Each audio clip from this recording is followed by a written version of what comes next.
Lijepi pozdrav svima, dobrodošli u novu epizodu podcasta Prvak pod pokroviteljstvom Pokaži srce. Sa vama su stalni komentatori aktualnih tema, moja malenkost Deda i naš bole top Boško Balaban.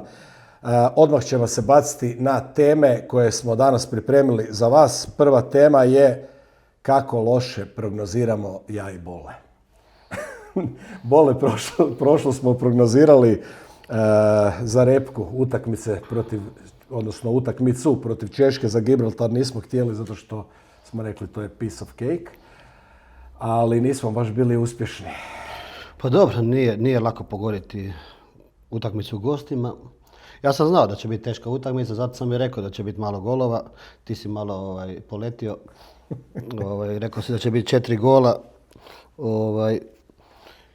Na kraju je ispalo 0-0. Dobro, ti si rekao 0-1. 0-1, da, ali... Dobro, blizu su. Ok, ja sam puno bliže nego ti, uglavnom, ali to smatram kao pobjedu, tako da... Ali dobro, što se tiče kornera, komentirali, odnosno prognozirali smo, ti si rekao 12 kornera, ja sam rekao 10, a bilo je 11. Ja mislim da si ti rekao 8 kornera. Nisam znači nemoj... Dobro, to ćemo provjeriti u režiji. Nemoj, molim te, znači da, očekivali smo tešku utakmicu i sami time... Čekaj, samo sekund. Sami tim puno kornera. Samo malo, ovako. Želiš, prvo da se vratimo na ovo što si rekao da sam 8. Nisam 8, već 10. Ti želiš silom da ispadne sada ti bolje prognoziraš nego ja. Znači, ja i ti znamo da ne prognoziraš bolje iz naših prijašnjih oklada, ali dobro. Ali gledatelji mogu, evo, ako ništa drugo, mogu uvijek kontra odigrati od onog što ja i ti kažemo. I to bi savjetovao. Da, to je savjet za sve gledatelje. Uglavnom, da se orijentiramo sad na tekmu, ovo što se događalo. Prvo ćemo malo za Češku. Znači, ti si u prognozi rekao da očekuješ tvrdu, čvrstu utakmicu, Češku da će napast, to smo otprilike mogli i vidjeti. Možda Hrvatska, ja osobno sam očekivao možda malo da će bolje odgovoriti na taj pritisak Čeha, ali dobro, nemamo ni brza krila za te tranzicije i to da bi mogli malo više problema im stvoriti. Ne znam, ali na kraju bod, super, na kraju ispalo i kak ti se vidio tu utakmicu? Pa, kao što sam rekao, teška utakmica, zasluženi bod. Mislim da smo bili čak i na kraju bliži pobjedi s obzirom da smo imali neke izgledne šanse, ali sve u svemu riješili smo samim time odlazak na svjetsko prvenstvo. Češko smo s ta 2 boda odmaknuli i dobili ono što smo htjeli. Što se tiče utakmice, očekivali smo da će Češka napasti, ali ne, nisam toliko jako očekivao da će ići u tako visoki pritisak i pressing i gdje se mi nismo baš najbolje snašli. Nismo mogli izaći sa nekim mirnim pasom. Oni su jako dobro to stiskali i stvarali nam određene probleme. Imali su oni par prigoda, tako da je na kraju krajeva dobro ispalo. Prvo polovreme nije bilo dobro, moramo to reći, ali na kraju krajeva u konačnici otišli smo i vratili smo se po ono što smo trebali. Pa ja sam baš i komentirao nešto bio da mi se činilo kao da, mislim, to na kraju krajeva cilj ispunjava sredstvo, ili kako se kaže, sredstvo ispunjava cilj. Pa definitivno, kvalifikacije nisu mjesto gdje će se gledati dojam, kvalifikacije su mjesto gdje se skupljaju bodovi. Pa naravno, da. Bodovi su ono što nam daje svjetsko prvenstvo, što svi želimo. I to je to. Ali ja sam komentirao nakon utakmice da mislim što i je, to je kad sam rekao cilj opravdava sredstvo, što je Dalić po meni postavio igru, najvažnije je ne primiti gol, odnosno na nulu, najvažnije je prvo sačuvati svoj gol i tako nekako mi to izgledalo, da je cijeli orijentir bio da se obrani. I obrana je bila dobra, funkcionirala jako dobro u Češkoj, moramo pohvaliti obranu da je bila jako dobra. Obrana je bila dobra, imali smo 1-2 situacije gdje su Česi imali 100% prilike, ali Procurilo je jednom tamo na onu povratnu, je bila jedna lopta povratna. A bila je i ona šansa gdje onaj je pucao, a imao je desno slobodnog igrača, tako sva sreća da nije odigrao. Da. Ali obrana je bila dobra. Obrana je bila odlična. Je. I izdržali smo te nalete Čeha i ovih tu, što si ti rekao, na kraju smo, mislim da kad su Česi tih zadnjih 15-20 minuta vidjeli da, mislim, morali su dati sve gore u napada, probaju pošto poto pobijediti, onda se i nama malo više prostora otvorilo, ali mislim da su i izmjene donijele svoje. Ušao je na desno krilo Marko Pašalić, malo smo pomladili, Fruk je ušao, pa možda je malo to isto donijelo. Pa to je razlika nas i Čeha, u biti što mi imamo na klupi igrače koji uvijek mogu donesti dodanu vrijednost. A normalno i oni su se ispuhali, 60 minuta su igrali visoki pressing, mislim da... Da, to je posljedica i to. To je jako teško i onda su padali, a samim time se onda otvara puno više prostora za naše napadače. Da je na primjer Perišić bio malo imao svoj dan, mogao je lagano zabiti dva komada. Inače Perišić jako dobro te situacije gađa, baš u Češkoj je onako dvije prilike za pucao dosta visoko, što nije baš karakteristično za njega. On je onak dosta dobar. Perišić je igrač koji zna zabiti gol, ovog puta mu nije išlo za nogom i za glavom, tako da, ali lijepe prilike sve u svemu. Imali smo te svoje šanse, ali na kraju, suma sumarom, ajde da završimo sa Češkom, uzeli smo taj vrlo bitan naš bod i znali smo da smo sad u prednosti pred Česima i onda dolazi ta druga utakmica protiv Gibraltara u Varaždinu i uoči utakmice smo saznali da su Farski otoci pobijedili Češku. I automatski smo znali ukoliko mi pobjedimo Gibraltar da smo praktički 99,99% na svjetskom, da bi se neko čudo trebalo desiti da u zadnjoj utakmici Češka pobjedi, 15-0, ali dobro, nećemo ići u te matematičke teorije. I utakmica u Gibraltaru 3-0 u Gibraltaru. Bože, viš ti šta radi nespavanje. Utakmica u Varaždinu 3-0 za Hrvatsku. Do 77. minute je bilo 1-0. Dalić je odlučio se izmijeniti kompletno postavu, dati šansu novim igračima. Tvoje viđenje utakmice? Prije samo da ti kažem, i sami time se vidi koliko je Češka protiv nas dala sve, da na kraju protiv Gibraltara su potonuli. Farskih otoka. Protiv Farskih otoka, da. I mene se zbogio.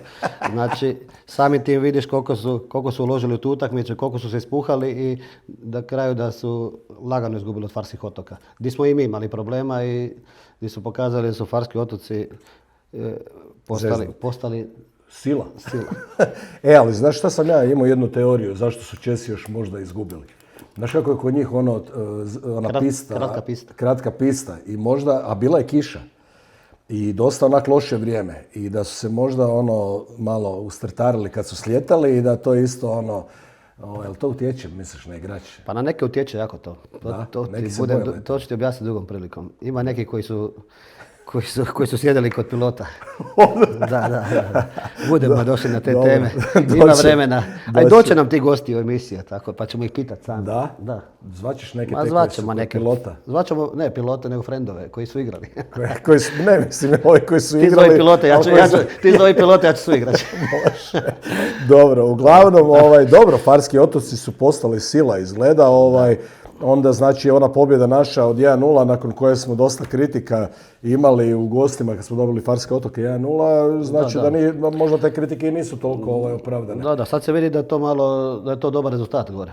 Da, pa 3 boda. A da, gore piše se 3 boda. 3 boda i gore se igra na umjetnoj travi, tako da to je već samo po sebi druga vrsta nogometa. Da. Dobro, uglavnom, do 77. minute je bilo 1-0, imali smo naravno neke prilike, već u 3. 4. minuti Majer imao zicera, pogodio u glavu golmana, tu da je zabijen prvi gol, možda bi to i otišlo u onom smjeru u kojem smo očekivali da bude, visoka pobjeda, ali Pa 3-0 je visoka pobjeda. Pa 3-0 je visoka pobjeda, ali znaš kad si dobio 7-0 u gostima, ja sam mislio da će biti 9 doma. Pa nije, ali mislim izbornik je promijenio cijelu momčad skoro, tako da... Je, pa i zbog tog sam čak isto i mislio, evo, ja imam tu neku teoriju, ali ti me ispravi ako griješim.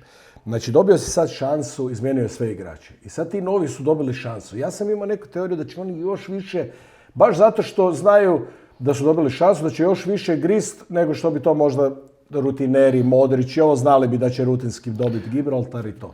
Pa dobro, nije to sad više rutinski. Sad pušeš i na hladno. I normalno da su igrači tako i ušli u utakmicu i velika odgovornost. Što prije se hoće zabiti gol. Čim nešto hoćeš to prije, to onda ti ne polazi ti za nogom. I oni se zatvore i treba to probiti. I onda 30 minuta se boriš dok ne uđe jedna lopta. I onda kad uđe sve lakše. Dobro, mada su se oni dobro branili. Golman je bio dobar i ne možemo reći. Bacali su se na glavu i onaj stoper je, onaj sa repom, frajer je sve odnio s glavom što je išlo u 16. Ali evo to ste htio pitati. Bilo je dosta tu centaršuta sve, u napadu je bio Franjo Ivanović. Znamo da nije baš Pa po meni se Franjo previše izvlačio na bok, koliko sam vidio, ali normalno pokušavaš izvući te igrače iz te zone da neko drugi uđe, da se negdje ne otvori. Ali nisu se dali. Oni su 11 iza lopte i to je teško, nije to lagano probiti kako to svi misle. Sad ćemo izaviti 5 komada, 10 komada u pola sata. To se nekad desi, ali većinom se ne desi. Ja sam u jednom trenutku gledao, znači bilo je doslovno 5 ili 6 igrača Gibraltara unutar 16, a doslovno ispred 16 metara 2 je bilo još 3-4 igrača. To je bilo toliko igrača unutra da ti jednostavno, a nekad mi se činilo da su naši previše kroz igru htjeli ući s loptom u gol. Možda, znaš par situacija Moro ima, može opali, probaj šta, možda uđe, znaš. Pa dobro, može se sad pokušavati izvan 16-terca sa nekim udarcima, ali pokušava se na stranu što više odigrati sa onda nekim centaršutima, to je filozofija neka koja bi trebala biti. Na kraju nam je to donijelo i gol. Mada je jako teško je pucati izvan 16 metara kada ti ispred sebe imaš 10 igrača. Di će proći lopta. Di će proći, pa da. Znači, pa i puno je bilo tih odbijanaca i svega. Tako da je doslovno ko onaj indirektan udarac, pa se svi na gol liniju stane, nemaš di pogoditi Uglavnom, ali dobro, 30... Dobro, i penal smo promašili, tako da moglo je to biti i puno više, ali sve u svemu... Dobro, 3 boda su tu i osigurali smo svjetsko prvenstvo, idemo dalje. Skupina nam je bila po prvi put naklonjena, nije bilo nekih velikih protivnika. Sve je Kako bilo. Misliš, to sam te htio pitati, ali samo da prokomentiramo jednu stvar. Ovo prvi puta da se mi nismo mučili da idemo na neko takmičenje. Da smo dosta rano osigurali. Ali gledajući tablicu i imena s kim igramo, Češka, Gibraltar, Farski otoci, Crna Gora, mislim da to nisu reprezentacije koje bi nama trebali napraviti probleme. Da. Ne bi smjele nam napraviti Mislim probleme. Da bi trebali i očekivati da ovako rutinerski Mislim da je to za nas i za očekivati da se tu prošećemo, jer mi smo totalno druga dimenzija nogometa od svih ovih. Pa 9. reprezentacija smo na svijetu. Da ne podcjenjujemo nijednu reprezentaciju. Pa mislim, s razlogom mi imamo visoko mišljenje o sebe i zato što mi smo ga napravili sa svojim znanjem i svojom kvalitetom. Još to nije poklonjeno. Davnih dana, to je stvoreno. Da, ali evo, izvukao sam jednu zanimljivu informaciju vezano za ovu utakmicu koja nam je osigurala svjetsko prvenstvo protiv Gibraltara. Cijela ekipa Gibraltara, znači i ovih prvih 11 i zamjene, svi oni vrijede zajedno... Kopački od Guardiola. Kopački od Guardiola, da. Svi zajedno vrijede 1,5 milijuna eura, a prvih 11 Hrvatske koji su istrčali protiv Gibraltara, znači govorimo to o svim novim igračima, promijenjenom sastavu, po Transfermarktu vrijede 114 milijuna eura. Znači prvih 11. Znači to je, ovi su 1,5 milijuna, naših 11 koji su istrčali protiv njih su 114 milijuna eura vrijednost. Da, i poslije su ti ušli još Guardiola. Ne. To ne računam, ali ako gledamo ukupnu vrijednost Hrvatske, to je 300 milijuna. Ukupna vrijednost naše repke. A ovi su ukupna vrijednost 1,5 milijuna. Tako da, i onda me neko nekad zna pitati, zašto si malo onako oštar, svi danas igraju nogomet, je rekao da, ali ovi su vidiš da su Farski otoci preigrali. Ovi su došli s posla, ovi kako misliš da Gibraltarčani ili Gibraltarci? A kako bi njihove žene onda bile? Pa i ja se sjećam u svoje doba, mi smo igrali 2 put protiv San Marina, oni isto rade. To je velesilo San Marino. Da, ali isto rade i dolaze, ali isto nije bilo lako. Onda Andora, isto tako, onda Malta, s kojom smo uvijek imali problema. Dobro, Malta je već onak malo... Pa je, ali prije se to ovim. tako nije gledalo. Prije Malta bila kao zemlja Isto koji Cipar da, smo godišnji gledali, odmor. Ali kad dođeš igrati tamo 35 stupnjeva vlaga, znači totalno drugačija trava, muka za igranje. Jedva smo prolazili. A i pogotovo ovo što si malo prije rekao, znaš, kad ideš protiv takve neke repke, onda već onako nesvjesno imaš mindset, lako ćemo. Ma da, I onda to isto... Ma ne, nego već misliš bolji si duplo i pa će biti lagano. Sami sebi će zabiti gol praktički, ne? A na kraju krajeva treba to istrčati i treba zabiti gol. Da. Htio sam te pitat vezano još za repku, pa ćemo onda ići na najavu, vraća nam se Hrvatska nogometna liga. Htio sam te još vezano za repku pitat, dogodila se jedna situacija prije ovih kvalifikacija kada smo gledali s kim ćemo igrati u skupini. Igrali smo Ligu nacija sa Francuzima i bilo je ako izgubimo, dobit ćemo ovu grupu koju smo dobili, ako prođemo, dobit ćemo grupu koju je dobila kasnije Francuska. U toj grupi su Ukrajina, Azerbejdžan i Island. Šta misliš, da li bi nam bilo teže u toj skupini? Duplo teže. To se ne može uopće uspoređivati. Da, Island je pokazao se vrlo nezgodno. Azerbejdžan isto. Island je pogotovo gore. Jako zeznuta reprezentacija. Onda Ukrajina, koja uvijek možete iznenaditi. I Azerbejdžan koji... daleki put do Bakua tamo. Da, isto igraju nogomet, isto znaju i puno su bolji nego ovaj Gibraltar i Farski otoci. To je totalno nogometnija zemlja. Da, dobro, Dalić je rekao da smo zaslužili ovu skupinu, tako da zaslužili smo, ispali smo od Francuske i zaslužili smo. Pa sad ispada, da. Tako ispada, ne, mislio sam. Dobro, to je mala nagrada u biti bila. Ne, nagrada, ne, mislim Dalić mala nagrada za izgubljeno. Da, Dalić je tu mislio apsolutno na sve što smo napravili u zadnjih 10 godina i da smo uvijek nositelji i to i da smo time zaslužili da dobimo nešto lakšu skupinu. S time bi se apsolutno složio i to je apsolutno zasluga svih ovih uspjeha do sada. I eto, čini nas sretnim i zadovoljnim, tako da mislim da ćemo se obojica pridružiti čestitkama Stožeru i Daliću. I igračima što su nas još jednom razveselili i odveli na svjetsko prvenstvo, a možda ćemo i mi otići tamo da ih gledamo sljedeće ljeto, ko zna gdje će nas odvesti sljedeće ljeto. Idemo se mi baciti na HNL, čeka nas dosta zanimljivih utakmica, vraća nam se HNL. A nakon toga onda i Europa, već sljedeći tjedan Dinamo ide u Malmo, koji nije uspješno krenuo u Europu, ali doćemo do toga. Znači idemo prvo da vidimo ko s kim igra, pa ćemo pojedinačno svaku tekmu šta mislimo, malo ćemo prosut koje je zrno svog znanja i prognoze.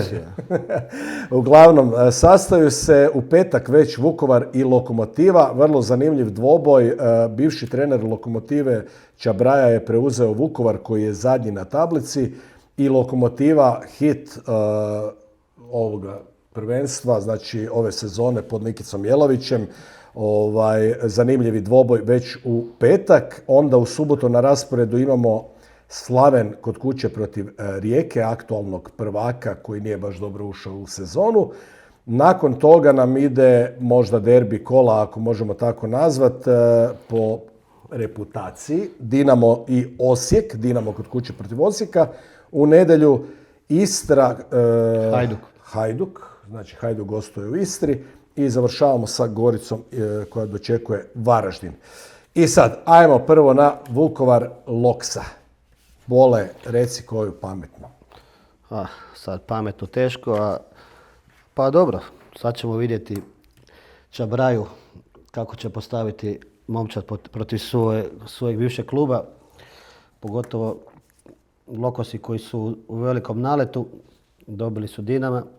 Nikica radi sjajan posao, igraju dobar nogomet i stvaraju puno šansi i Misliš li da će koristiti Nikici to što poznaje Čabraju, odnosno Čabraju to što poznaje Nikicu? Mislim da se Nikica neće previše obazirati na Čabraju, nego će jednostavno igrati svoj nogomet i one koji gaji, koji je već pokazao u ovih prvih koliko kola je prošlo, 9 kola, 15 bodova, ali tako? Da, prvi Tako dio da prvenstva mislim da se on neće previše zamarati sa... Treći su na tablici, da? Treći su, da. 15 Neće on bodova. previše zamarati sa Vukovarom i Čabrajom. Mislim da će oni strčati tu da ide na 3 boda i kao što je do sada i da Vukovaru neće biti lako protiv ovakve Lokomotive. Ali ja isto tako mislim da će i Vukovar ići na 3 boda i mogli bi imati Pa stvarno jednu dobru utakmicu. Pa nemaju šta izgubiti, ne, jer su zadnji na tablici. I sada mora ići na sve i ništa. Pogotovo ako neće dobiti Lokomotivu kući, onda... Da, mislim, moraju Koga će? Lokomotivu, Istru, Goricu. Tako da će biti zanimljiva jedna utakmica. Očekujem otvorenu utakmicu. Očekujem da će biti i dosta golova. Eto, iskreno. Da, ja isto nekako sad baš razmišljam i ovo što govorimo, Vukovar mora igrati na pobjedu, Loksa će ići na pobjedu. Mogli bi stvarno imati jednu Pa Loksa dobru nema tekmu. šta, gle, Loksa ima 15 bodova.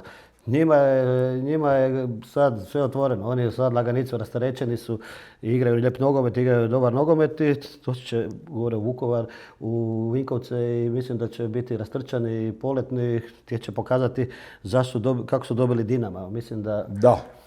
Ja sam gledao malo prognozu, bit će dobro vrijeme. Jedino bi kiša mogla uništiti, kažem, utakmicu. Zašto to kažem? Jer stvarno očekujem jednu otvorenu i dobru tekmu. Ono, kako bi Englezi rekli, run and gun. Nogomet, ono... Čabra ima puno posla. On ima puno posla u Vukovaru i sad ćemo vidjeti kako će on to postaviti. I mene zanima jako kako će postaviti momčad. Prognoza, šta viš ko bi mogao dobiti? Pa ja očekujem pobjedu Lokomotive. Da, dobro. Idemo na drugi dvoboj u subotu. Tvoj bivši klub u kojem si sazrio, Rijeka gostuje u Koprivnici kod uvijek neugodnog Slaven Belupa. Slaven, da. Dobili su Osijeka prošlo kolo, a Rijeka koja je jako loše ušla u sezonu s novim trenerom Sanchez. koji nikako da postavi momčad. Tako da neće Rijeci biti lagano u Slavenu nikako, a tu očekujem da bi tu mogao jedan X biti lagano. Da. Tvrdo Nestorovski je dobio crveni, neće ga biti, on je vrlo važan, dosta iskusan i neiskusno je dobio crveni prošlo kolo, ali Slaven je doma neugodan uvijek. Je, ali Rijeka je u zadnju utakmicu u Gorici odigrala dobro, tako da možda im se potrefi opet u gostima da dobiju, ali protiv Slavena će biti jako teško i moja prognoza X. X, a šta misliš? ti kažeš? A viš, ja nisam ni Vukovar i Loksu. Pa ja, Vukovar, Loksa, ja kažem da će Vukovar iznenaditi. Kontra tebe kažem da će Vukovar iznenaditi. Dobio je Rijeku doma, pokazuje da može sa svakim. Znači, broj bodova na tablici Vukovara nije baš mjerilo. Dobro su oni igrali protiv Dinama i sve. Tako da bude zanimljivo, ja ću reći da će Vukovara, ti si rekao Lokomotiva, pa ćemo vidjeti ko će biti u pravu. A za Slaven Rijeku ti kažeš X, ja kažem ovdje da će to Rijeka pobijediti. Reci mi, što misliš o novom treneru Sanchezu? Kakav izbor ti je on za Rijeku? Nismo to stigli komentirati jer smo Repku u prvoj emisiji komentirali. Pa znaš šta, za sad gledajući Rijeku kakva je na terenu, kako se bori, kako izgleda, nije pokazao da je otkrio pravu formulu i stil Rijeke kako je Rijeka do sad igrala. S obzirom da je Rijeka postavila velike kriterije kod Đalovića, osvojili su prvenstvo i kup, tako da mu neće nimalo biti lako. Vidjet ćemo koliko će Mišković ima strpljenja. Da, ali dobro. Ako u narednim sad utakmicama to ne krene, moglo bi to biti svega. Da, i vidjet ćemo sad, ostali su mu stožerni igrači, bar do zime. Vidjet ćemo na zimu da li će Miško nešto prodavati ili ne, ali Poznavajući ga hoće. Što, oprosti? Poznavajući ga hoće. Hoće? Da, nisam te bio čuo dobro. Mislio sam da si nešto novo rekao. Ali znamo da Miško sve je na prodaju, kako uvijek kaže. Dobro, ti mirišeš X neki, čudi me za tebe, pošto si ponikao u Rijeci, mislio sam da ćeš navijački reći Rijeka. Pa volim Rijeku, navijam za Rijeku. Deda, bolje to više za Rijeku nego bole. Ma da. Volim i navijam za Rijeku normalno, ali trenutno s ovim trenerom se još nisu našli. Dobro, ja ovdje pišem, znači, ko je šta rekao, ja kažem da će Rijeka pobijediti Slaven. Idemo dalje do derbija kola. Dinamo Osijek. Dinamo koji je svoju novu avanturu sa novom ekipom, novim vodstvom, sa svim krenuo upravo protiv Osijeka na Opus Areni sa pobjedom 2:0. Ali ja sam bio na toj utakmici na Opus Areni i mogu reći da ta utakmica je stvarno mogla otići u oba smjera. Jer Osijek ima jako puno prilika i Dinamo, dobar nogomet je bio, baš onako za gledatelja, onak za neutralnog gledatelja top.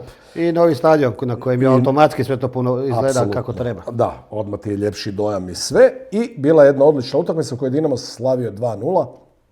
Nakon toga Dinamo je zaredao sa dobrim rezultatima i svim, a Osijek s druge strane je izgledao dobro na terenu, ali nije ih mazio rezultat, dosta realizacija je štekala. Pa to već u par utakmica se vidi da Osijek dobro izgleda na terenu, ali nemaju rezultat. Što je na kraju krajeva u konačnici najbitnije. Da. Bio je Rožman istupio, javno je rekao, prozvor nakon Istre mi se čini, igrače, rekao je ja mogu pripremiti sve, ali ne mogu ja zabiti gol. Jel? Pa sad je protiv Slavena bilo, 2:1 su izgubili. Isto je bilo. Da, ali nekad su malo i sebični igrači, uzet ću za primjer Omerovića koji je dobar igrač, odličan. Nekad to nije loše da si malo sebičan i sve, ali na primjer baš u toj utakmici protiv Istre, sjećam se, ima nekoliko situacija gdje mogu stvarno ispoštivati suigrača, nije i sigurno bi Osijek bolje prošao. Preuzimanje odgovornosti na sebe je svakako plus kod igrača, ali onda zabi gol i riješi budi ta faca. Ako ne zabiješ onda u slačionici šamaranje. Šamaranje. Bole, hoćeš nam neke otkriti? Kako je to bilo u tvoje vrijeme? Nisam šamaranje. Dobro, nećemo se o šamaranju, to ćemo možda kad dođe neko od ovih gostiju, što si rekao. Možda među njima neko ko je šamarao ili bio šamaran. Hoćeš nam bar to otkriti? Nećemo ništa otkriti, dobro. Ok. Da se vratimo na Dinamo Osijek. Znači, Dinamo je izgubio zadnju utakmicu, razočarao navijače od Lokomotive. Nikica, zasluženo sam rekao da je Lokomotiva slavila u toj utakmici. Dinamo je tu opet nakon Europe, opet nakon dobre pobjede protiv Makabija, kiksa u prvenstvu.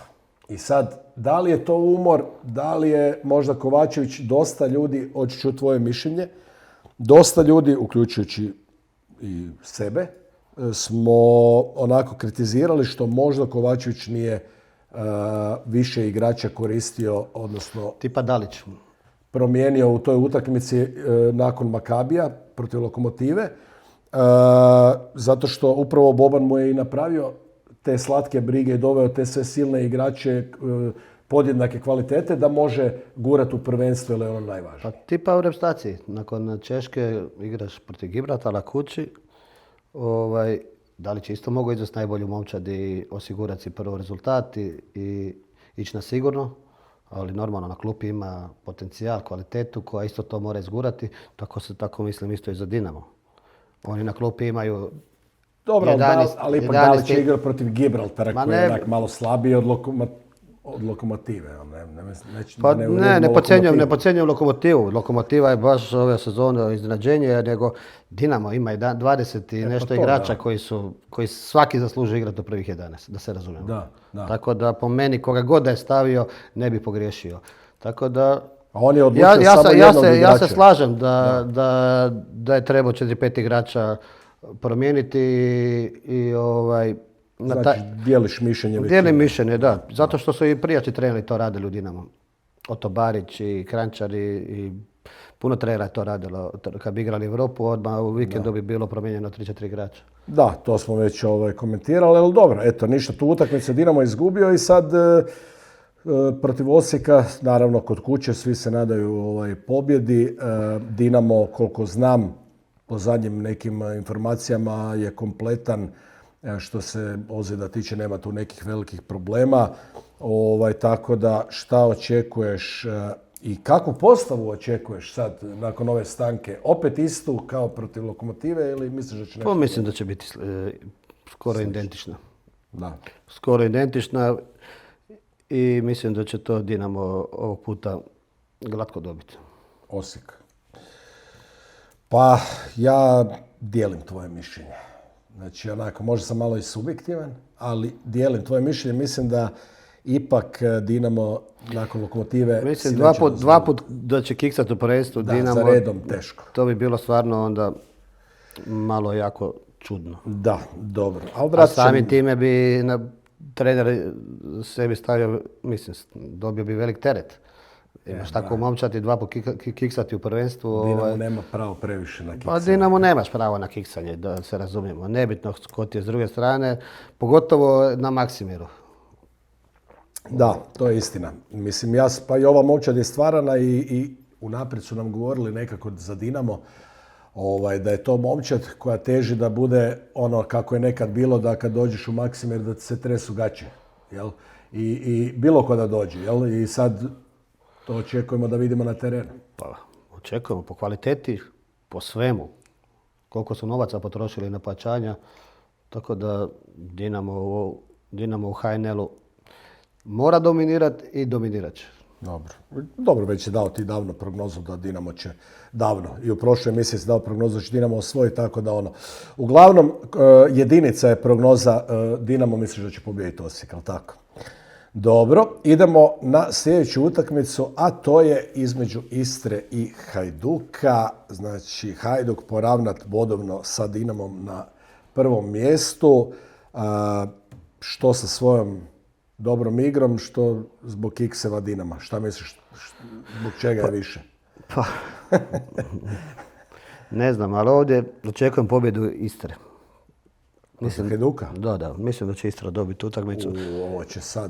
Ovo će sad biti. Bez obzira što će biti ona tribina opet otvorena za navijače Hajduka, koja je inače zatvorena.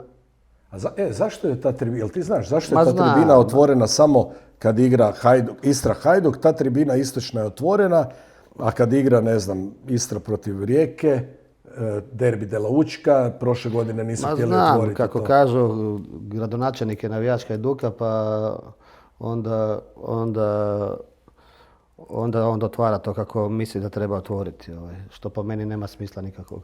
Gradonačelnik Istre, navijač Hajduka. To je jedan presedan u nogometu da gradonačelnik otvara i zatvara tribinu, kako njemu paše. Vidiš ti to, ja to mislim dosta onako situacija je, ali pazi, u toj utakmici Istra Hajduk, ti si gradonačelnik Pule. Da. Ti bi trebao navijati za Istru. Da, ali on će doći u dresu Hajduka. On je već bio u dresu Hajduka, ali tako? Je, bio je. Bio je već strašno. Da, jako zanimljivo. Ovi glasači njegovi iz Pule, to je isto zanimljivo. To su vjerojatno svi Hajdukovi. Pa zanima mene kako i navijači Istre komentiraju to. Bilo bi fora da Tomašević dođe u dresu Rijeke na utakmicu Dinamo Rijeke. Da, pa mislim, gled, danas se više ničem ne bi čudio. Ozbiljno ti kažem, ne bi se više ničem čudio. Da. Ali dobro, znači, baš me zanima šta će reći. Da, dobro, Istra je doma jako neugodna, dobila je Varaždina ili tako? Riera, novi trener, Španjolac opet, ali opet novi trener. Novi trener, igraju doma. Hajduk teško igraju na dorazini tamo, tako da očekujem isto tvrdu utakmicu, malo golova. Misliš li da ovaj puta su se pripremili u Puli u slučaju nestanka struje, da će biti agregat u VAR sobi i to? Ma, to je već postavljeno. Misliš da neće nestati struje? Da. Da ne bi bilo opet, prošle godine nestalo struje, Bamba u ofsajdu i odjednom nema struje. Tako da dosta je bilo tu onak kontroverzi. Daš, kako sad odjednom VAR djelomično radi i tako. Ali dobro. To uhodavanje je bilo. Aha, da, dobro. To je bila praksa. Da. Mislim, možda neki mladi sudac bio na praksi, pa nije. Krivi šteker je u Kopču. Ma zapeli su za kabel. Zapeli su za kabel, dobro, ok. Uglavnom, misliš da će Istra tu dobiti, ali da još uvijek se malo zadržimo na toj utakmici. Hajduk je pod znakom upitnika je Livaja. Znači, Livaja navodno dobro ide taj oporavak, možda bi mogao biti spreman za 20 minuta. Da li bi da si trener Hajduka riskirao sa Livajom ili bi čekao da se potpuno oporavi, da ne bi slučajno nešto se još gore desilo sa Ozerom? Da sam trener, pitaj Boga, ali... Mislim, znamo da Livaja je jako važan. Ma dobro, Livaja je daleko najbolji igrač Hajduka i prošlu sezonu koliko je donio bodova i kad ne donosi bodove toliko prostora i toliko veže dva igrača i ima potez i stvarno je jedan majstor. Obožavam ga gledati. Ovu sezonu nije dobro ušao, ali mislim da Livaja je za Hajduk pola momčadi. Ok, ali ajmo reći da... To je jedan problem ako je jedan igrač pola momčadi. Pa mislim da, ali da li bi riskirao sad s njim? Ne bi riskirao, normalno. Ako nije zdrav, ne bi ga trošio na toj utakmici. Dugo je prvenstvo i normalno, ako nije spreman, na kraju krajeva ne bude odigrao dobru utakmicu, niko neće reći Livaja igra ozlijeđen, nego će reći Livaja vadi ga van i mijenjaj ga. A puno puta je pa igrao ozlijeđen sada kad ne zabije znaju. par utakmica, nije zabio gol, Livaja više ne valja. Da. A ljudi ni ne znaju... U nogometu se to jako brzo mijenja, to je jako nezahvalno. Tako da, pogotovo kad igraš u napadu. Čim ne zabiješ 2-3 utakmice, automatski odmah mijenjaj ga, ne valja, vidi ovo, vidi ono. Da. A Livaja u biti... Livaja je Hajduk u biti trenutno i... Dobro, zato i ga zovu bog baluna dole, ali puno ljudi ni ne zna da Livaja je jako puno utakmica igrao pod nekim ozljedama sitnim, što nije ni izlazilo na van. Jel? Je, on je igrač koji stvarno ne glumi i uvijek da sve od sebe i stvarno jedan primjer u biti je. Da, to malo što je ovako van terena... Ma dobro, to van terena je što, to malo s navijačima, to je po meni normalno, jer ima taj temperament isto, tako da ne da na sebe i normalno samim time i je lider momčadi zbog toga. Pa mislim da to je jedna karakteristika svih drugi bi se trebali malo više ugledati u njega, znaš. Da, ali kažem, karakteristika svih tih nekih dobrih igrača, ponajboljih u svojim momčadima je da imaju malo tu prgavost u sebi, tako da Livaja to sigurno nije na odmet i na terenu. I kod Livaja je jako bitno što on jako puno sudjeluje, asistira, podvaljuje lopte, što Hajduku daje jednu dodanu vrijednost uz njega, nije samo klasičan napadač. A daj da te pitam, kako bi komentirao ti izjavu svog kolege, prijatelja, poznanika, ne znam u kakvim ste odnosima, Joška Jeličića, koji je komentirao da se Livaje boje, da osim što ga se boje svi suci, da ga se boje i ovi iz VAR sobe. Kako ti mišljenje imaš o tome? Pa dobro, taj komentar mi nije baš jasan, ali...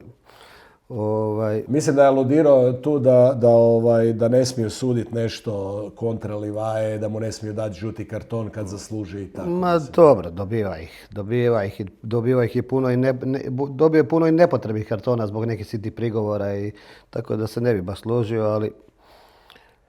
Misliš da Livaja misliš da nije pošteđen tu i tamo žutih zbog toga što je Livaja? Normalno da ko glavni igrač Hajduka, ko najbolji igrač HNL-a mora imati neki kredibilitet kod sudaca, jer je zvijezda momčadi, jer je igrač koji je vica, poteza i on mora imati kod sudaca malo nekakvu privilegiju. Dobro, koji kod Dinama, tipa Mišić ima ili neko kapetan. I kapetan je u biti, samim tim. Samim time ima malo više privilegija kod sudaca. Dobro, reci mi samo, vidio sam, znam da Šarliju smo puno puta komentirali i kad smo već kod kartona, da puno puta mislimo da se njemu progleda kroz prste. Njegov je skoro svaki start za žuti karton. Pa to sam ti htio reći. Zanimljivo je znaš ti da Šarli nije dobio žuti karton do sad? Da, to mi je nevjerojatni podatak. Znači Šarlija, osim sada ako je u zadnjem kolu, mislim da nije, ali mislim da nije dobio... Ali onda će ga u Puli dobiti. Misliš da će ga u Puli dobiti?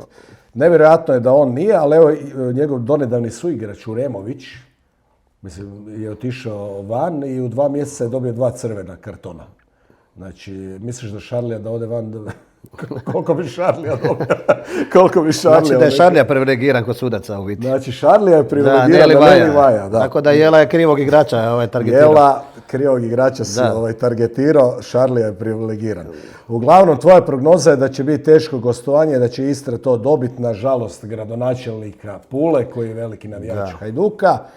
Ja prognoziram osobno u toj utakmici da će biti nerješena. Tako da, eto, uglavnom, a ljudi vi naravno ćete vjerovat kom ćete I vjerovat. odigra kontru. Ali da, na početku emisije smo rekli da je najbolje da igraju kontra od onog što mi. Znači, on je rekao jedno, a drugo vi odigrajte treće. I ne mreš fulat nikak. Znači da Hajduk dobiva. Znači da Hajduk dobiva po tome. Uglavnom, da, evo to je, ja mislim da će biti tu neki Iksić, a i nado bi se da bude Iksić, da malo Dinamo opet pobjegne Hajduku, jer eto, kiksom protiv Lokomotive je bez veze prokocka ono što je dobro napravio na polju. Izgleda će Lokomotiva biti konkurent Dinamo, kako stvari stoje. Pa ako dobije u Vukovaru, Loksa ako dobije u Vukovaru, znači mislim, dolazi na bod od Hajduka i Dinama. Oni igraju prvi u petak i mislim, ko zna šta će biti u subotu. Petak je prva, to je prva U petak tekma. igra prva Loksa, ako dobije dolazi na bod Dinamo i Hajduku. Ko bi to rekao Lokomotivi čak i bod je dobar u toj utakmici. Nakon pobjede s Dinamom, gdje se nije računalo na 3 boda, tako da i ovaj bod im je jako dobar. Ma da, mislim, oni ni ne pucaju, ono što si ti rekao, opušteni su. Mogu igrati opušteno, a kad si takav... Nikica ih puni samopouzdanjem i dajem vjetar u leđa i to se vidjelo. Pa vidjelo se i govor u slačionici. Pjesma i kako je ozračje i kako Nikica djeluje na njih. Tako da će ih tu napuniti i mislim da će to biti baš zanimljiva tekma.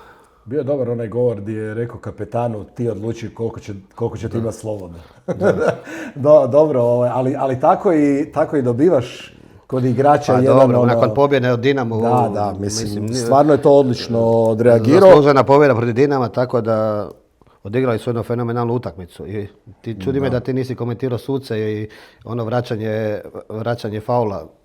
Jesam, komentirao sam. Da, osvrnuo sam se ja na to i rekao sam ono što je Jela bio, kad već spominjemo Jelu, on je bio rekao, drago mi je da nakon onoga što je bio offside, nije bio offside, sudačka organizacija je rekla da nije bio offside Livaja, ono kolo prije, i onda je bio dosta veliki napad, linč na Jelu i to, i onda je on rekao u zadnjoj svojoj emisiji, je rekao bio da mu je drago da su navijači Hajduka i vodstvo Hajduka počeli vjerovati sudačkoj komisiji, zato što su tada odlučili da nije bilo govora u ofsajdu i da vjeruje da će od sad pa nadalje sve greške koje budu, oni će se pomiriti s tim, jer sad vjeruje sudačkoj komisiji. Šta se dogodilo nakon Lokomotive? Hajka, zašto je poništen gol Lokomotivi nakon one akcije gdje je bilo 100 dodavanja i ne znam ti ja šta.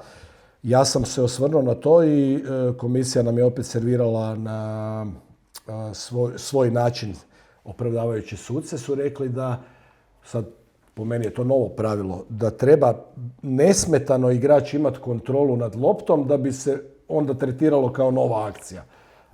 Hođa je mogo izbiti u loptu. Ali onda nam ovdje suci više ni ne trebaju, nego nek sve VAR gleda i nek vraća i nek dosuđuje. Da, mislim. Jer ovdje nema slobodnog sudačkog uvjerenja ako su oni vraćali ovaj faul. Pa, mislim. Sudac ima neki kriterij gdje dopušta koji će intenzitet duela biti. Tako da ovdje se VAR uključio nakon 5 minuta što su već prošla 2 put lopta preko šesterca i vraćaju na tu situaciju da li je bio faul ili nije bio faul. Znači misliš da je apsolutno... Mislim da je gol regularan, tako da je tu Lokomotiva zakinuta za taj gol. Da, tu je po nama... Jer takvih grešaka oko faula ili kornera sudačih ima užasno puno. A i tebi sam puno puta rekao, zašto se VAR ne uključuje ako nije korner, ako je obrambeni igrač...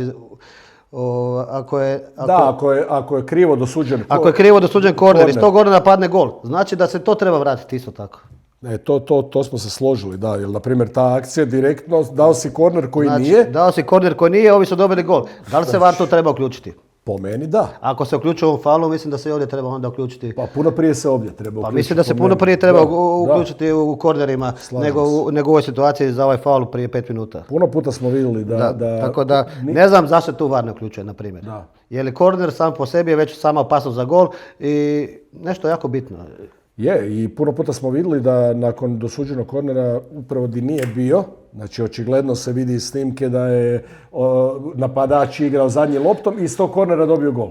I ko te pita? I ko te pita, da. Ko te pita, čovječe. Tako da... Po meni, sudačka organizacija malo se treba korigirati. Malo puno se treba. VAR soba u biti. VAR soba. Ali u biti te odluke o uključivanja VAR-a, njihova ta tumačenja pravila, oni to non stop nadopunjavaju, mijenjaju. Kako njima paše. Ne, non stop kao nadograđuju, mijenjaju, valjda će i ovo nadopuniti.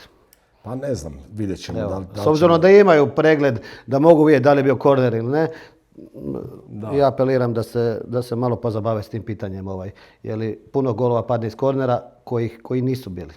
Apsolutno se slažem i mislim da bi to trebalo... To za javnost, to ćemo za javnost ostaviti, neko oni komentiraju. Pa da, ali znaš ko ti radi na VAR-u, ko je ono baš u tome, ko neke nove će donositi odluke? Arsen Wenger, on ti je za ono pravilo oko offside-a novo i tak dalje, možda njemu sugerirati Ma čudi me da možeš broj od Arsena. Mislim, bio si u Engleskoj, igrao si u Premier League. Da, igrali smo. Čak sam mislim da je to među prvima bila jedna utakmica gdje je Wenger bio protiv Arsenala? Protiv Arsenala na Highburyju i mislim da smo vodili 2-0 na poluvremenu. Da? Da. I onda nam je neko ugasio svjetlo. Šta ste izgubili? Pa ne, on je uveo Enrija. Enrija? Mislim da nam je zabio. Nekog tamo Enrija je uveo. Nekog tamo Enrija. Mlad potentan igrač, onako. Dobro, uglavnom složit ćemo se da tu je pogreška suca Lovrića, da s tim završimo, koji stoji na 2 metra, ne vidi u sendviču Benasera, tu je odmah treba suditi faul i ne bi bilo ovih peripetija poslije. To je iz aviona vidljivo da je bio faul. Da, tako da uglavnom, ali dobro. Faul je bio, da se razumijemo. Da, apsolutno je bio, ali kad već nisi sudio, gotovo je sad, prošla baba s kolačima. Da. Ali ovi u VAR-u su gledali film. Da, to je prošle godine Dinamo objavio snimke i to. Uglavnom idemo do zadnje utakmice ovoga kola. Gorica kod kuće dočekuje Varaždin. Prije emisije si mi baš rekao da si sreo Carevića, trenera Gorice. Ima neki insajderski? Ne. To je, car je prijatelj, car koji radi dobar posao i očekujemo u utakmici da pobjedi. Gorica? Varaždin? Pa igraju doma, mislim. Ali Varaždin je dobar, sa Šafarićem isto... Šaf radi odličan posao, Varaždin je neugodan, dobar nogomet. A to je isto Lila, onako utakmica? Pa to će biti isto Lila, tvrda utakmica. Mogao bi čak X biti jako blizu, ali očekujem Goricu, očekujem da će car malo iznenaditi Šafa i... Da, hoćemo zvati cara da nam se pridruži jednoj emisiji u budućnosti. Svakako. Da. Znači, tvoja prognoza je za Goricu protiv Varaždina da će pobijediti kod kuće. Dobro, imaju novi travnjak. Dobro, to ne znam. Pa kako ne znaš, igrali su prvih 5 kola sve u gostima, 6, zbog travnjaka.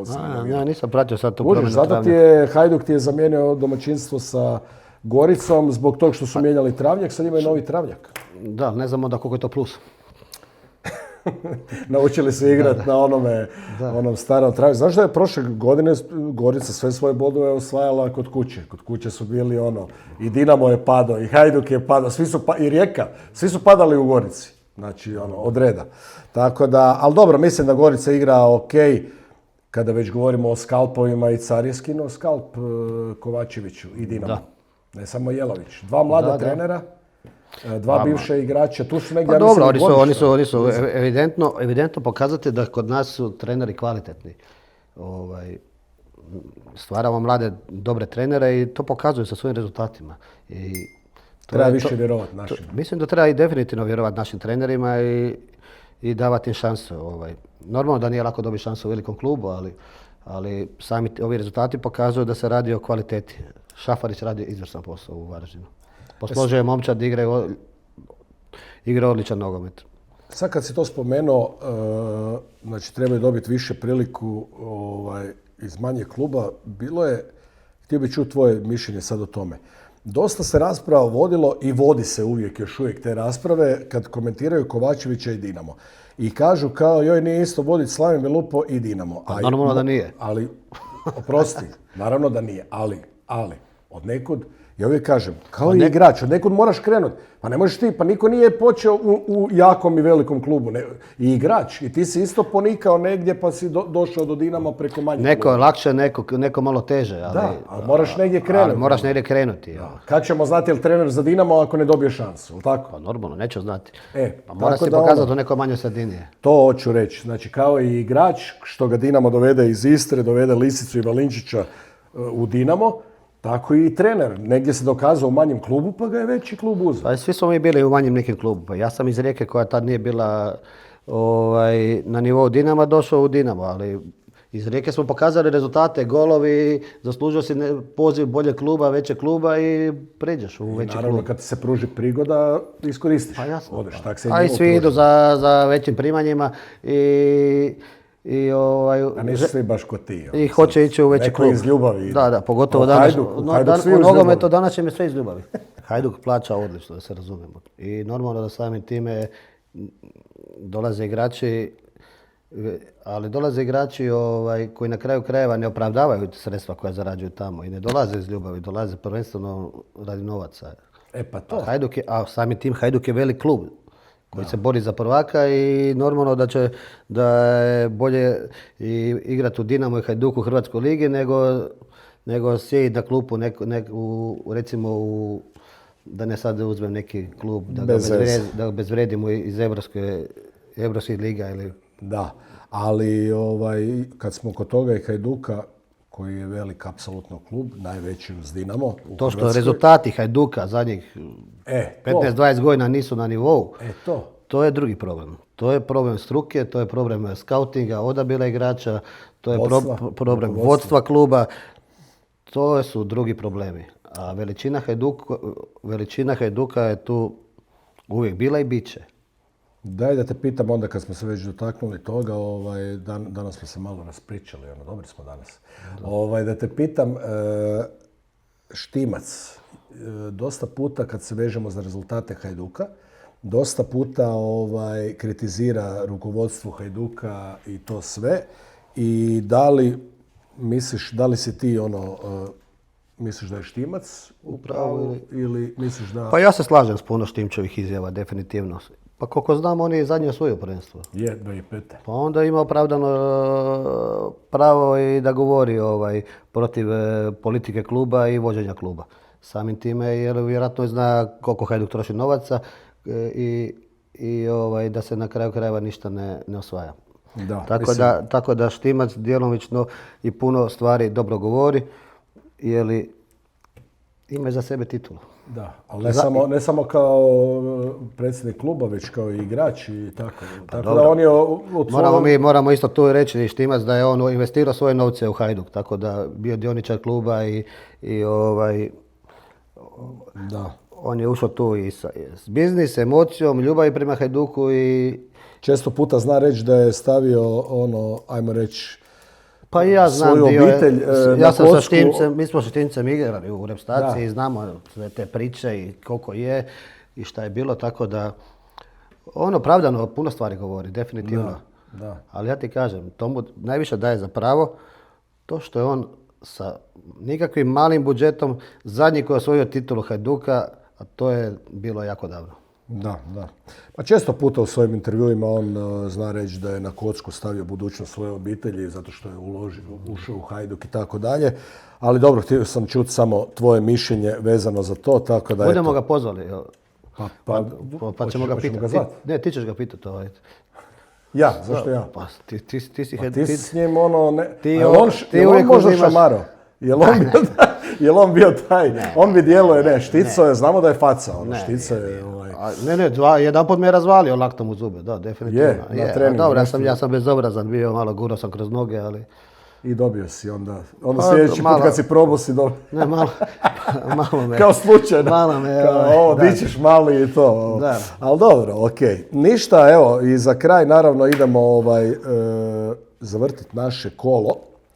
Da vidimo malo šta ćemo. Znači, zavrtit ćemo za svaku tekmu po jedno pitanje. Znači, prognoze smo dali šta mislimo, ko će pobijediti. A sad ćemo zavrtiti ovo kolo da vidimo ti si bliže. Šta će nam... Hoćeš ti zavrtiti? Ti si bliže. Ja da zavrtim. Ja ću biti hostesa. Biću hostesa. Znači idemo ovako. Da ostavim svoje papire. Prvo, da vidimo.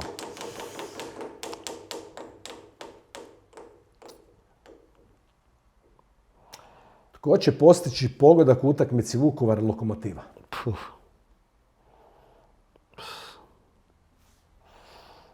Čekaj, ja sam rekao da će Lokomotiva pobijediti. Vuković možda.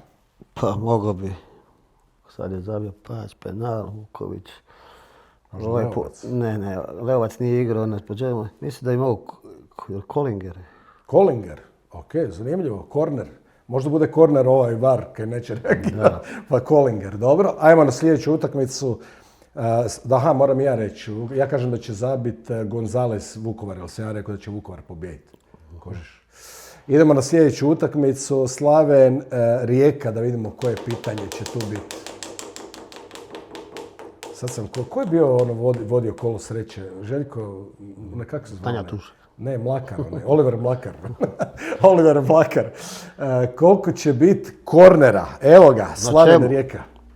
Slaven Rijeka, a jedno, 10. 10 kornera će biti. 10 plus ili 10 minus? Sad to je bitno. Biće 10 minus. 10 minus, dobro. Kamera će sve zabilježiti. Slaven Rijeka, ja kažem da će tu biti 11 plus. Zapisuje sve. Ma lažeš me, daj. Zapisuje. Ja lažem, pa postoje snimke. Mulja me cijelo vrijeme. Ma daj, na internetu postoje snimke. Dinamo Osijek, idemo da vidimo šta ćemo za Dinamo Osijek dobiti.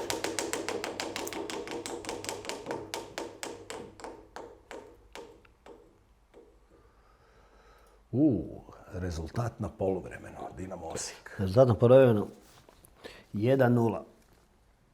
Ja kažem na poluvremenu će biti 0-0. U drugom poluvremenu će Dinamo to sve riješiti. Vjeruj mi. Malo, 45 minuta će Osijek se odoljevati, ali onda će u drugom poluvremenu Dinamo to riješiti. Idemo na Istra Hajduk da vidimo i molit ćemo i gradonačelnika Pule da nam u komentarima napiše šta on misli na sljedeće pitanje. Da vidimo Istra Hajduk. Da vidimo Istra Hajduk. Joj, skoro je bilo hoće li biti kaznenog udarca. Ko će postići pogodak? Ko će postići pogodak? Ti si rekao da će Istra dobiti. Sad. Ko će? Tamo imaš, znači, Radošević, bivši igrač Hajduka, Lončar, Rozić, možda onaj Laval, Fago. Da. Šta misliš? Pa mogu bi čak Radošević svojima zabiti. Da? Znaš ako to uvijek bude. Dobro, Radošević, ja kažem, ja sam rekao da će biti nerešeno, tako da mislim da će biti 1-1 i... 1-1? Da, i dobro, sad nisam htio, Deda Vanga nije htio da točan rezultat, ali dobro, sad kad sam već rekao ljudima, šta da radim. Uglavnom, 1-1 zabija Lončar za Istru, za Hajduk, nemam pojma. I zadnja utakmica Gorica Varaždin. Ajmo da vidimo šta ćemo tu. A daj, nećemo opet ko će zabiti gol, da idemo nešto drugo. To mi je već dosadno, tko će zabiti gol. Tko će zabiti zadnji gol? Kao igrač ili tim, režija? Ajmo drugo pitanje. Ovi par ćemo izbaciti. Nije, morat ćemo promijeniti par pitanja. Morat ćemo staviti par ovih bijelih. Hoće li biti kaznenog udarca? Neće. Neće biti penala na utakmici Gorica Varaždin. Ja mislim da hoće. Neće ja penala, kažem da hoće. Ja kažem da hoće, pošto sam znalac i vidim u budućnost kao vidoviti Milan, mislim da će biti. Tako da, mislim da smo s time završili za danas. Mislim, ako pogodimo jednu stvar od ovih svih, će biti uspjeh. Ja mislim, znači čekaj ovako, idemo da napravimo Nemoj mi ništa. rekapitulaciju da napravimo. Vukovar Loksa, ti si rekao Loksa, je li tako? Da. Znači, Bole je rekao Loksa, ja sam rekao Vukovar. Slaven Rijeka, ti si rekao X. Ti si rekao X, ja sam rekao Rijeka. Dinamo Osijek smo obadvojica rekli Dinamo, dobro. Istra Hajduk, ti si rekao Istra, ja sam rekao X. I Gorica Varaždin, ti si rekao Gorica, a ja sam rekao, jesam ja šta rekao tu? Puno si pričao tako da se ne mogu svega sjetiti. Ja kažem da X sam rekao. Dobro, to je to. Znači, eto, imamo sve rezultate koje smo prognozirali. Nadamo se da će bar jedan od nas biti uspješan. Dobro, znamo da ću ja biti uspješniji. S time ćemo završiti ovu emisiju. A hvala što ste nas trpili, gledali, slušali. Nadam se da vam nije bilo dosadno. A ne nije. Misliš da je bilo dosadno? A onda bi mogli dodati gas, i nekog dovesti. Šta kažeš u sljedeću? Da. Ćemo dodati gas? Dodat ćemo gas. Dodat ćemo gas i dovest ćemo nekog gosta u sljedeću emisiju. Novi gost je Boško Balaban. Ne, dovest ćemo nekog, neće biti novi gost Boško Balaban. Dovest ćemo nekoga, do tada srdačan pozdrav i vidimo se ljudi. Lijep pozdrav, hvala najljepše.